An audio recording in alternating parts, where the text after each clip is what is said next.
Bienvenue dans Joanne et ses copines. Un espace de discussion pour les femmes qui veulent se retrouver. Installe-toi confortablement, prends ton thé, ton café ou ton chocolat chaud et rejoins la conversation. Bonjour ma copine. Aujourd'hui, j'ai envie de te parler d'une des plus grandes arnaques que l'on nous raconte sur la confiance en soi. Cette phrase, tu l'as probablement déjà dite. Moi en tout cas, je l'ai dite des dizaines de fois. Je le ferai quand j'aurai plus confiance en moi. Je le ferai quand je serai prête.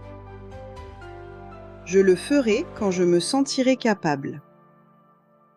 Je le ferai quand je n'aurai plus peur. Et pendant longtemps, j'ai attendu. Attendu d'être suffisamment compétente, suffisamment légitime, suffisamment sûre de moi. Puis un jour, j'ai compris quelque chose. Les personnes confiantes ne sont pas des personnes qui n'ont jamais peur. Ce sont souvent des personnes qui ont agi malgré leur peur. Et ça change tout. Parce que nous imaginons souvent que la confiance est le point de départ, alors qu'elle est très souvent le résultat. Prenons un exemple simple. Quand tu as appris à conduire, est-ce que tu avais confiance en toi le premier jour ? Bien sûr que non. Tu regardais partout, tu stressais, tu avais peur de faire une erreur. Puis tu as conduit encore, et encore, et encore. Et aujourd'hui, tu montes dans ta voiture sans même y penser. La confiance est née de l'expérience, pas l'inverse. Et c'est pareil pour presque tout dans la vie. Quand je regarde mon parcours professionnel, je souris parfois. Parce qu'à chaque nouvelle étape, je me suis sentie un peu illégitime. Quand j'ai pris certaines responsabilités, quand j'ai dirigé des équipes, quand j'ai piloté des projets importants, quand j'ai candidaté sur des postes plus élevés. Je ne me suis jamais réveillée un matin en me disant « Ça y est, maintenant je suis prête ». J'ai avancé, j'ai appris, j'ai parfois trébuché. Et ma confiance s'est construite en chemin, pas avant, en chemin. Alors pourquoi attendons-nous autant ? Parce que nous avons peur. Peur d'échouer, peur d'être jugé, peur de ne pas être à la hauteur, peur de nous tromper.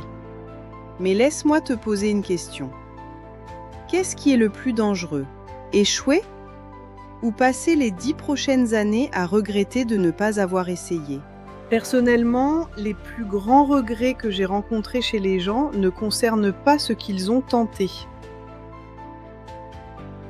Ils concernent ce qu'ils n'ont jamais osé faire. Alors comment développer sa confiance en soi ? Première étape. Arrête d'attendre de te sentir prête. Tu ne le seras probablement jamais complètement. Et c'est normal. Deuxième étape. Commence petit. La confiance ne se construit pas avec des révolutions, elle se construit avec des preuves. Chaque petite victoire envoie un message à ton cerveau. Tu vois, tu es capable. Troisième étape. Accepte l'imperfection. Parce que vouloir être parfaite avant d'agir est souvent une forme déguisée de peur. Personne n'est parfait. Personne. Et pourtant, le monde continue de tourner. Enfin, dernière étape, fais-toi confiance sur une chose essentielle. Même si tu te trompes, tu sauras te relever. Parce qu'au fond, la véritable confiance en soi n'est pas de croire que tout va bien se passer, c'est de savoir que tu sauras gérer, même si tout ne se passe pas comme prévu. Et ça, ma copine, c'est une énorme différence. Avant de te laisser, j'aimerais que tu réfléchisses à cette question. Qu'est-ce que tu ferais cette semaine si tu avais déjà confiance en toi? Puis fais-en au moins une chose, une seule. Pas demain, pas le mois prochain, cette semaine. Parce que la confiance ne naît pas dans la réflexion, elle naît dans l'action. Merci d'avoir partagé ce moment avec moi. Je t'embrasse très fort. Et n'oublie jamais, tu n'as pas besoin d'être prête pour commencer. Mais tu dois commencer pour devenir prête. À très bientôt dans Joanne et ses copines. Gros bisous!